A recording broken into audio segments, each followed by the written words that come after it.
عورت کی حکمرانی اسلام میں جائز نہیں ہے۔ جب نبی علیہ السلام تک یہ خبر پہنچی کہ اہل فارس نے کسریٰ کی بیٹی کو وارث تخت و تاج بنایا ہے، تو نبی علیہ السلام نے فرمایا وہ قوم کبھی فلاح نہیں پا سکتی جس نے اپنا حکمران کسی عورت کو بنایا ہو۔ تو یہ یعنی ایرانی اور یہ دوسرے کافر و مشرک جو تھے یہ کرتے رہے ہیں۔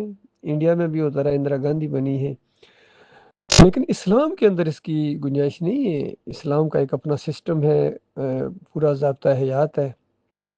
لیکن حیرت ہوتی ہے کہ یہ اسلامی جمہوریہ پاکستان کہنے کے بعد یعنی پاکستان کا مطلب کیا، لا الہ الا اللہ، یہ ایک نعرہ لگایا گیا تھا سیاسی، لیکن اللہ نے ایک ملک دیا تو اس کو انہوں نے اسلام کا قلعہ بنانے کی بجائے شرک کا گودام بنا دیا۔ ہر کونے کے اوپر ایک معبود بیٹھا ہوا ہے، کوئی داتا کہلاتا ہے، کوئی دستگیر ہے، کوئی مشکل کشا ہے، کوئی حاجت روا ہے، کوئی کھوٹی کھری کرتا ہے، تو کوئی غریب نواز ہے۔ سونے کے دروازے لگاتے ہیں، چڑھاوے چڑھاتے ہیں، عرس اور میلے کرتے ہیں، چمٹے بجاتے ہیں، ڈھول بجاتے ہیں، قوالیاں گاتے ہیں، نعتیں گاتے ہیں۔ تو ان کا کون سا طریقہ اسلام کے مطابق ہے جو یہ آپ اعتراض کر رہے ہیں؟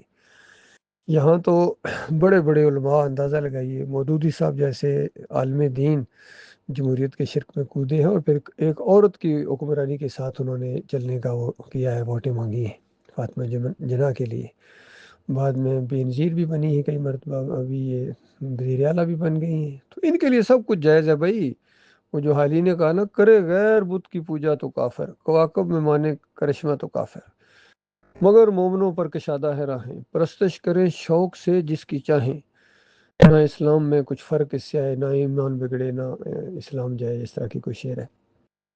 تو ان کو کچھ بھی نہیں ہوتا ہے، جو مرضی کر رہو، یہاں کچھ بھی نہیں ان کو ہوتا ہے، ان کا اسلام بگڑتا ہی نہیں ہے۔ ایک سینیٹر نے اتنا چیخ چیخ کے اس نے کہا ہے کہ مسلمانوں، ہمیں کہتے ہو کہ مورتی کے سامنے جھکتے ہو تم جہنم میں جاؤ گے، تو تم روزانہ مزار کے سامنے جھکتے ہو، باباؤں کے سامنے جھکتے ہو، تو تم کس طرح جنت میں جاؤ گے؟ بڑی زبردست بات اس نے کہی۔ اس سے پہلے موتی جواہر لال نہرو بھی یہ بات کہہ چکا تھا، تاریخ کے اندر یہ موجود ہے۔ جب اس نے اجمیر کا عرس دیکھا تو اس نے کہا میرے ذہن میں بھی کبھی کبھی آ جاتا تھا کہ یہ دو ہی قومیں نہ ہوں، یہ تو اس کا بنیاد ایک ہے، صرف ہم اپنے مہاراج کے سامنے جھکتے ہیں، مورتی کے سامنے، اور یہ اپنے بابا کے سامنے جھکتے ہیں۔ ہم وہاں پرشاد بانٹتے ہیں، کھاتے ہیں، یہ نیاز بانٹتے ہیں اور کھاتے ہیں۔ وہاں ہم ڈنڈوت کرتے ہیں، یہ سجدہ تعظیمی کرتا ہے۔ وہاں پھیرے لگاتے ہیں، یہ طواف کرتا ہے۔ سب کچھ وہی ہے، سب کچھ وہی ہے۔